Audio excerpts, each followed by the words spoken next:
Paper Mario, a paper version of Mario. It's that simple. Or is it? Why not just develop this game with regular old Mario?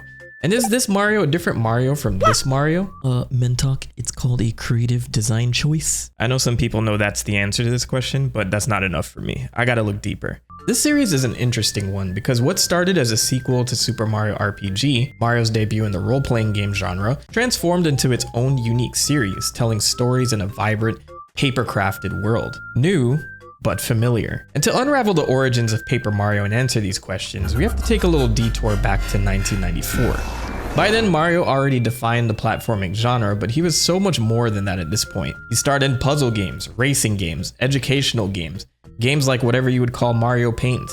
And Nintendo was basically putting this plumber on everything. So one day, his creator, Shigeru Miyamoto, was like, I already produced all these crazy popular games, but I want to make a role-playing game that's popular everywhere. Nowadays, we have extremely popular RPG series like Final Fantasy, Dragon Quest, Baldur's Gate, Skyrim, Fallout series, the list goes on. But the attention to these types of games back in the 90s was wildly different than it is now, so I have to look at Miyamoto's words with a little bit more nuance to explain how we eventually got to games like Paper Mario.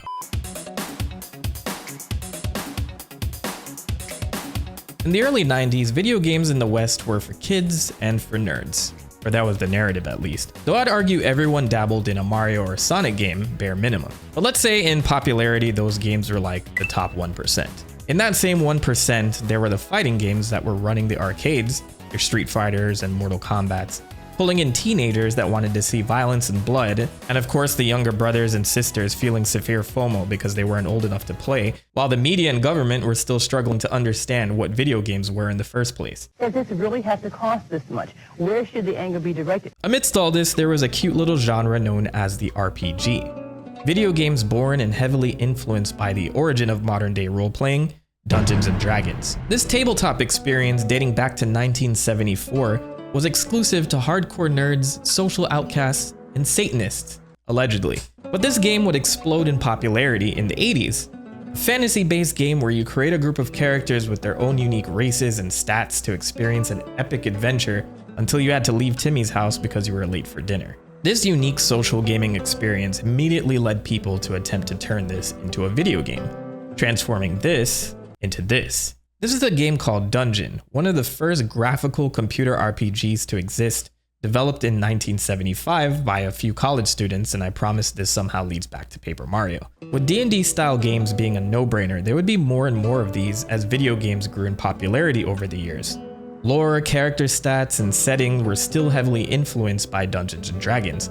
And during the 80s, the Ultima and Wizardry series would come out on top, setting the stage for the future of RPGs as video games. Yeah, they started cooking a little bit with this one. And Wizardry itself grabbed the attention of these two Japanese guys named Yuji Horii and Koichi Nakamura, who bumped into the game at a Mac Expo. And that's when they decided, we want to make something like this, but simpler. All these custom stats and D&D rules, let's make it a little bit more chill. And to further appeal to Japanese audiences at that time, they asked creator of Dragon Ball Akira Toriyama, rest in peace, to design the characters and enemies for them, and boom, they dropped the very first Dragon Quest in 1986. And this game did ridiculously well, selling 1 million copies in 6 months in Japan alone. All of a sudden, RPGs were the next big thing in Japan. So after everyone saw Dragon Quest starting to print money, other companies followed suit, like Square, who decided to give one of their developers, Hironobu Sakaguchi, the money to develop the RPG he'd been dreaming about for a very long time. Also influenced by Wizardry and Ultima, he and a small team of developers would come together to make another RPG known as Fighting Fantasy. Oh wait, they scrapped that name. Final Fantasy. These two games, Dragon Quest and Final Fantasy, defined the RPG genre in Japan, making them highly popular in the 90s. But in the West, however, RPGs remained pretty niche, with many Japanese RPGs not making it overseas to the States. By 1994, in Japan, 3 of the top 10 highest selling video games for that year were RPGs, with Final Fantasy VI selling over 2.5 million copies. So let's compare that to the US, with Final Fantasy VI, localized at that time as Final Fantasy III, but that's another story, moved only 275,000 copies. Donkey Kong Country was kicking ass though. Okay. All of this to say that Miyamoto wanted to bridge this gap for RPGs in both Japan and the West. Enter Super Mario RPG. RPG Super Mario. This classic title was the culmination of Miyamoto's idea to bring Mario into the role-playing genre. Remember that company Square that made Final Fantasy? They would jump into this project to work with Nintendo on this title with the mutual desire to popularize RPGs in the West. Thus, they'd start developing Super Mario RPG for the Super Nintendo in 1995. In this adventure, there would be a fresh take on the Mushroom Kingdom, expanding the world to include various new characters and individual towns spread across the land. Even the plot itself wasn't the traditional Mario format. For the first time ever, Mario will have to team up with Bowser to take down an even greater evil named Smithy, who steals Bowser's castle and takes it as a base of his own. With Smithy threatening the Mushroom Kingdom, Mario must travel the world, recruiting new and familiar faces to find the 7 stars and obtain the power to stop Smithy. New, but familiar. This was developed pretty late in the Super Nintendo's life cycle, so the developers wanted to lean into new methods of modeling the characters, going for unique 3D elements by creating CG models, much like the Rare team pulled off with Donkey Kong Country. These CG models were toy-like, intentionally designed to create a unique but charming visual style to pull in a broader audience and set the game apart from the traditional Mario titles. This game broke the mold for conventional RPGs at the time, with Square taking inspiration from their work on Final Fantasy VI. Traditionally, during combat in turn-based RPGs, players will select commands and take turns, similarly to how combat is structured in Dungeons & Dragons. But the Final Fantasy series revolutionized the active time battle system, adding a timer to this turn-based system to pressure players into making quicker decisions and influence faster-paced combat. So Super Mario RPG took a different approach with more action-oriented mechanics like platforming and timing attacks with button inputs to make it feel more Mario-like. After over a year of development, Super Mario RPG was released in Japan in March 1996 and in the US in May 1996. So did this game work as Miyamoto and Square intended, paving the way for RPGs in the West? Well, the short answer is kinda. As expected, the game sold amazingly well in Japan, selling 1.47 million copies, making it the 3rd highest selling game in Japan in 1996. As for the United States, the demand for this game surprised Nintendo. In the first 4 weeks, it sold 200,000 units, which is almost comparable to the lifetime sales of Final Fantasy VI in the US. Initially, Nintendo only shipped 300,000 copies to the US, which led to a shortage of this game in stores. It became the most rented game in America for 14 weeks in a row, and would go on to sell over 1 million copies. Keep in mind, this was the same year that Nintendo 64 and Super Mario 64 arrived, and that same year the competition was heating up with PlayStation, who were off to an amazing start for their first year in the business. With all this considered, and RPGs still being somewhat niche, these were amazing numbers which proved to both Nintendo and Square that the demand was there for more RPGs, and more specifically to Nintendo that Mario RPGs were something they could invest in. As for Square, the following year they would go on to release Final Fantasy VII, which was the big shift in RPGs in the West, with over 1.5 million copies sold in the US alone. This game cemented more investment in that genre, of course. I'm speculating a little bit here, but I'd go as far to say that the sales numbers of Super Mario RPG gave Square a little bit more confidence to push forward and go all in bringing Final Fantasy VII to the West. And this segment really makes me want to start a Final Fantasy series on this channel. Let's hear it in the comment section if there's a demand for it. Anyway, with these impressive numbers from Super Mario RPG, it was clear that there was a hunger for more Mario RPG adventures. This success, coupled with the booming popularity of RPGs thanks to titles like Final Fantasy VII, set the stage for the next chapter in Mario's role-playing journey. But will he save the princess? Help! Find out in Paper Mario! And now, after taking the scenic route through the entire history of RPGs, let's finally get to the point. Finally! Our game begins with a storybook, telling the tale of a location called Starhaven, where stars live. And Starhaven is an artifact called the Star Rod, which has the ability to grant all wishes. The 7 star spirits watch over this rod until one day, Bowser and Kammy Koopa steal the rod and seal away the star spirits and cards. With the Star Rod in his grasp, Bowser's given himself quite the power boost, and also I like the fact that it's implied Bowser left the book and taped Kammy here to change the story. So while all this is going on, we now check in on the Mario brothers, who receive a letter from Princess Peach to join her at the castle to enjoy a party. The brothers are like, "Say less, princess," and scurry over. But there's a whole town to explore, and Mario can walk around the castle and interact with everyone? This is like Super Mario RPG! So after mingling with all the party guests, Mario goes off on his own to find the princess, but before their conversation gets too deep, Bowser somehow manages to get his castle underneath Princess Peach's and raises it all the way into the sky, taking the whole castle hostage. He makes his grand entrance with the Star Rod in tow, and Mario, who is feeling full of himself after stopping Bowser how many times, steps up to fight. But Bowser's now invincible and Mario gets curb stomped, but that's not enough for Bowser. He zaps his ass out the castle, and as Mario falls all the way back down to Earth, he reflects on this L. Welcome to Paper Mario. So after this embarrassing loss, Mario recovers in Goomba Village, where he meets a Goomba named Goombario along with the rest of his family. Goombario joins Mario on his quest to go rescue Princess Peach, and along the way they're approached by whatever's left of the sealed star spirits, who catch Mario up on what went down. Now trapped in cards, they've been scattered among Bowser's minions across the Mushroom Kingdom, and it's only with their help can Mario counter Bowser's Star Rod power. So Mario's in for a little more than he bargained for here. And at some point we check in on Peach, who's still stuck in the castle, helpless and trapped, wishing for someone to get her out of this situation. And her wish is granted. Meet Twink. Sensational. A star kid from Starhaven who arrives to help. Though he's powerless to stop Bowser, he serves as the communications bridge between Mario and Peach throughout the game. So with the stage set, who will come out on top in this journey? Will Mario and friends be able to find all the star spirits to help take down Bowser? Or will Princess Peach and Twink find a way to escape before Mario arrives? Or will Bowser finally conquer the Mushroom Kingdom with his newly found power of invincibility? All these questions answered and more after I finish talking about how this game was made. So at this point, it's pretty obvious that Super Mario RPG heavily influenced this game, which is clear with its focus on story, RPG-based combat, and exploration. Shortly after the success of Super Mario RPG, Nintendo wanted to create a follow-up game for their newest console at that time, the Nintendo 64. More specifically, it was originally intended to be a new Mario RPG title for their latest disk drive peripheral for the N64, known as the 64DD. This add-on technology would give more storage capacity for N64 games by instead using discs instead of the typical N64 cartridges, and it gave the console upgraded RAM capacity for higher graphical and performance power. But after countless delays and poor sales in Japan, Nintendo cut off all support of this add-on and decided to double down on the N64 cartridges instead.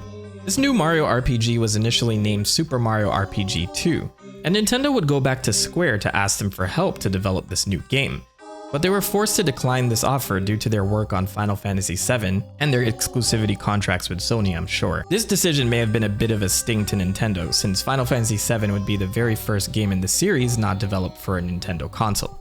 Either way, Nintendo had to go back to the drawing board and look for other teams to build Super Mario RPG 2 while distancing themselves from the previous title, now internally named Super Mario Adventure to avoid legal complications with Square. HAL Laboratory, the team responsible at that time for Kirby, was brought in to write the story for the title until the game ultimately fell into the hands of a trusted Nintendo studio known as Intelligent Systems. By this time, they'd been working directly with Nintendo since as early as 1986, responsible for assisting with the development of the Mario Bros. Game for the NES and many other NES titles. And by 1990, they were responsible for Nintendo's popular tactical RPG series, Fire Emblem.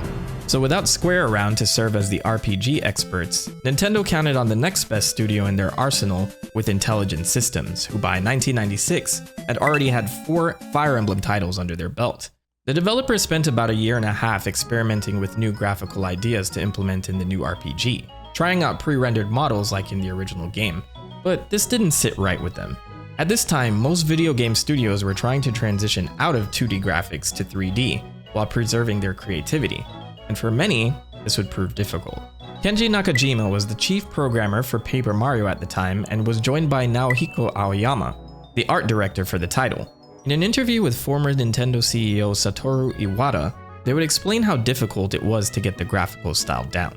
Nakajima has said, quote, "It was indeed a challenge. After it was decided that Intelligent Systems would make a second Super Mario RPG, we ran into the trouble deciding how it should look in order to bring out a different theme than in the main series.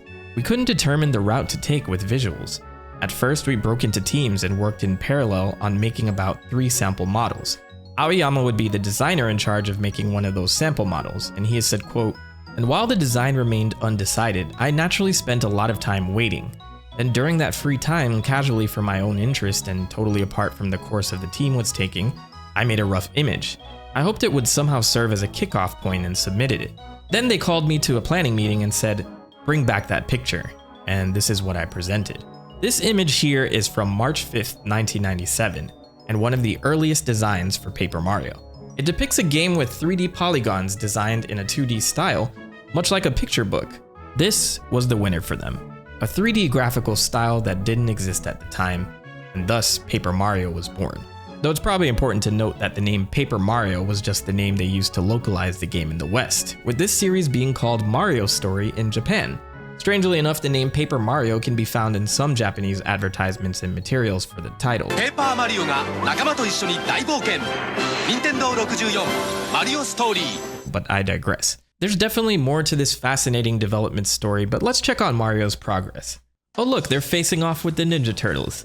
Just kidding, these are the Koopa brothers, clearly inspired by the Ninja Turtles. But they're the first set of Bowser's minions guarding the first Star Spirit. In Paper Mario, the story is split up into 8 chapters, with each having Mario and friends exploring a different region of the Mushroom Kingdom to face off with a specific boss guarding the next Star Spirit, except for the final boss, of course. But the major bosses in this game were always more memorable to me compared to future titles. Mario has to face off with all these really creative versions of Bowser's army, like Tuten Koopa, the Shy Squad, and a giant fart monster named Huff and Puff. But let's not forget the local bully, Junior Troopa, a young Koopa who refuses to leave his egg, but after the first defeat by Mario, stalks the party throughout the entire game, getting stronger and stronger, leading to a total of 6 different battles within this entire game. In each chapter, Mario solves local problems, earning the trust and assistance of new partners along the way. For example, in Koopa Village, these Koopas have a fuzzy infestation problem and they're going around stealing their shells. So Kooper is one of these distressed Koopas. But once he gets his shell back, he agrees to join Mario and Goombario on their adventure. Throughout the game, Mario recruits quirky partners like Bombette, the explosive pink Babam, and Lady Bo, the sassy Boo who brings stealth to the team. Each partner adds their unique flair and abilities to this adventure, and as you probably noticed, they all come from different species in the Mushroom Kingdom. Being able to help Mario in the field with their specific abilities, like Goombario being able to provide information and hints depending on Mario's location, or Parakarry's ability to carry Mario over gaps that he can't jump. Cool. So after taking down the Koopa brothers in their fortress alongside Goombario, Koopa, and Bombette, Mario recovers the first Star Spirit, Eldstar. This party has their work cut out for them, traveling next to the Dry Desert where he meets Parakarry, who joins after Mario collects all his dropped letters. Intelligent Systems really flexes in this chapter with this graphical style, bringing Mario to a desert settlement called the Dry Outpost. And it may look simple now, but I remember experiencing this as a kid and being fascinated on how well this game pulled off an unconventional desert town in the Mario universe filled with visually unique characters and a game show?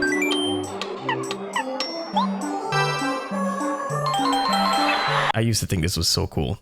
I still think it's cool. Not to mention shortly after, they have to track down the next Star Spirit in the Dry ruins guarded by Tuten Koopa. This scene of it rising from the sands is still visually spectacular. In Chapter 3, Mario and friends traverse a haunted forest and end up in Boo's mansion where they meet Lady Bo. This Boo strikes a deal with Mario, defeat Lubba Blubba, a creature who's been tormenting her fellow Boos, and by tormenting I mean eating them whole. Defeat him and she agrees to hand over the next Star Spirit. So after some hijinks with Lubba and realizing his heart is separate from his body, Mario and friends are victorious, and Lady Bo joins the adventure. Connecting all of these locations is the central hub of Toad Town, the town we see Mario and Luigi having to pass through to get to Peach's castle in the intro. It's worth mentioning this location because despite all the mini towns and settlements we see during the chapters of Paper Mario, this is by far the largest and has a ton of things going on to distract the player from the main quest. I remember in my first playthrough just wandering through this place for hours, and my PC at the time that was emulating the game sounded like a TIE fighter whenever I walked through here. There's your typical shops to stock up on items or get the latest equipment, a post office where Mario can check his mail, and Mario can also visit Merlin, who for a fee will give a hint on where to go next. You'll probably end up spending ridiculous amounts of time here unless you intend to speed through the story of this game. Speaking of which, there's this empty house in the southwest part of Toad Town. But don't let this fool you, this is just a facade. This house contains the entrance to Shy Guy's toy box, and Mario and friends will end up here to find the next Star Spirit, Muscular, guarded by the Shy Guy leader, General Guy. And here the party will meet Watt, who is held prisoner here by the Shy Guys as a light source. To thank Mario, he joins the party and together they dispatch General Guy, saving Muscular in the process. 4 spirits are saved. It's almost time to face off with Bowser. In between each chapter, the game gives the player a little bit of a break to check in on Princess Peach and Twink, each time sneaking out of her room to attempt to escape from Bowser's clutches. Some of these intermissions involve these mini games that I actually think gives this game a little bit more charm and personality. Like, who doesn't want to bake a cake with Princess Peach? But through her mini adventures in the castle, Peach and Twink uncover much needed intel from Bowser's plans to pass along to Mario. Like the location of our next star spirit being held on Mount Lava Lava on Lava Lava Island. To get there, Mario joins forces with a Koopa adventurer named Colorado, and it's on this island where Mario bumps into a village of Yoshis whose kids are all missing in the Jade Jungle. During his search, Mario and friends run into Sushi. What? A Cheep Cheep who is assigned as their caretaker. Interesting job for a fish. So Sushi joins the party and Mario helps find all the Yoshi kids, and in exchange, the Yoshis help guide him to Mount Lava Lava. It's here where the party will face off with Lava Piranha, who's guarding the next star spirit. And while the party here scraps with this next boss, I think it's a better time than any to talk about the battle system. Paper Mario has this interesting aesthetic where battles occur in this pop-up book-like instance. Similarly to Super Mario RPG, the turn-based RPG elements remain, with Mario designated a certain amount of health points, flower points, which are needed to perform abilities, and star power, a gauge that builds up over time during battle, allowing Mario to use special moves using the star spirits. As he collects more star spirits, more powerful moves unlock for Mario. Each partner brings unique abilities to battles, like Koopa's shell attacks for spiky foes. The dynamic battle system keeps you on your toes, making every fight a thrilling challenge. Expanding on the Super Mario RPG button timing mechanic, each attack and ability has its own type of button command to pull off effectively, requiring the player to always be on their toes and get the timing down. Get enough star points from each battle and Mario can level up, giving the player the option to upgrade their health points, flower points, or badge points. Which brings us to badges, which are a game changer in Paper Mario. There are a total of 69 in this game, each with effects that grant both Mario and his friends different types of bonuses both in and outside of battle. They can increase health, give you more abilities to use in battle, or even change the sound effects of your attacks. Each of them come with a specific cost, of course, so the more badge points you give Mario during your level ups, the more badges you can equip. This gives the player access to customize the party however they please, which has led many players to just go all in on badge points. Screw health, if you're dying in this game with a badge points build, that just sounds like a skill issue. So get good. Apparently half the game's production time was spent on getting the battle system right. The developers wanted to make sure the player was never just sitting there doing nothing for too long, while also making it accessible by keeping the difficulty balanced. Back in 2000, Ryota Kawade, chief director of the title at Intelligent Systems, said in an interview, "If you make the game super easy, then experienced RPG players won't find it any fun. Our answer to that problem was the action command. Even if you mess up the timing, you won't lose the battle. So it serves as a nice bonus mechanic for players. For people who are already good at video games, I think the action command is one of the mechanics they can really sink their teeth into." As for the badges, they intentionally built out this system to emphasize customization and give the option to the player as to what kind of Mario they wanted to create. They made sure to include little details in the game the player probably wouldn't catch the first time as well. Most people probably won't notice it, but in the fight with the Goomba King, if you hit the chestnut tree with the hammer, a Goomnut will fall out and it can deal big damage to him. There's a lot of things like that in Paper Mario, little things where if you notice them, they can make fights a lot easier. So I hope players enjoy searching for them. I don't think I ended up pointing out yet that this game took 4 years to complete, first hitting the market in Japan in August 2000, and then February 2001 in North America. So what started as an early 64DD title turned into a late stage N64 game. The polish and attention to detail make it pretty obvious as to why it took so long. Anyway, let's close out our story here. Mario and friends recruit their final friend, Lucky Lester, and take down the final two of Bowser's recruits, Huff and Puff and the Crystal King. With all the star spirits saved, it's time for the final showdown. Mario and friends head to Star Haven, and with the combined power of the spirits, they travel directly to Bowser's castle, still floating in the sky. And Mario here is ready to share out that revenge. The setting for Chapter 8 is interesting because you still have to overcome Bowser's castle to get all the way up to Peach's castle. This involves a reunion with our old nemesis, the Koopa brothers. Oh, wait a minute, never mind. Junior Troopa wants a rematch. You have to respect his tenacity. I haven't seen a Koopa rocking Meta Knight wings since. And it's kind of a shame we never really see this character again aside from a small cameo in the sequel, The Thousand-Year Door. Nintendo, bring this character back. I would love to see an adult version of Junior here. And he kind of resembles Bowser Jr., maybe? No, I'm not gonna go down that route. Anyway, Mario makes it all the way to Peach's castle, and it's finally time for a rematch with Bowser. Just like the first time, Bowser uses the Star Rod to become invincible, but Mario and the Star Spirits are prepared. With their new Star Beam attack, Mario manages to get the upper hand, which leads Bowser to grab Peach and run to the roof of the castle. But with Cammy's help, he powers up to his final form. Mario wasn't prepared for this one. But let's not forget about Twink, who manages to free Peach, and together, they take down Cammy. We find out wishes are the source of Star's power, so Peach uses this little hack to make the Star Spirits even more powerful, upgrading their Star Beam to the Peach Beam. This gives Mario the advantage he needs, and in an epic final battle, Bowser is finally defeated. And I gotta say, I always loved this version of Bowser because we got to have him as the villain from start to finish, and with the Star Rod, he felt quite menacing throughout. So even though he was defeated, a round of applause for the Koopa King. Oh shit! Looks like Team Rocket is blasting off again! With the Mushroom Kingdom saved, Peach throws another party to make up for getting caught slipping the first time. And in this final scene, Mario and Peach enjoy the fireworks with the player at his house. This is one of those screens that the player can't advance beyond without turning off the game, and I always wanted to make a video compiling the most soul-draining end screens in video games that have you in this existential crisis. There's a lot of them out there. But despite taking forever to hit the market, Paper Mario received critical acclaim. They're calling this one Paper Mario for obvious reasons. Toonami gives Paper Mario for the N64 9 out of 10. And it's not surprising that shortly after, Nintendo was already thinking of a sequel, which we'll save for a future video. But this was the title that proved Mario RPGs could continue as a winning formula. But here's the burning question I'm sure everyone watching at this point is asking. Is Paper Mario the same Mario as this Mario? I didn't even think this was a huge dispute until many years down the line when this game came out, Mario & Luigi Paper Jam, which had Paper Mario as a separate character from the Mario Brothers, having come from a different universe inside some magic book, and they had to work together to save the Mushroom Kingdom. But despite all that, Nintendo took a stance. It made sense. There's a magic book out there about Mario that exists separately from everything.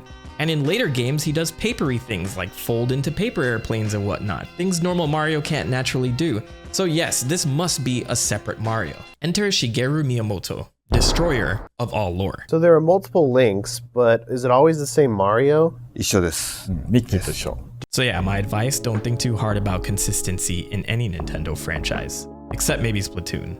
That lore kinda slaps.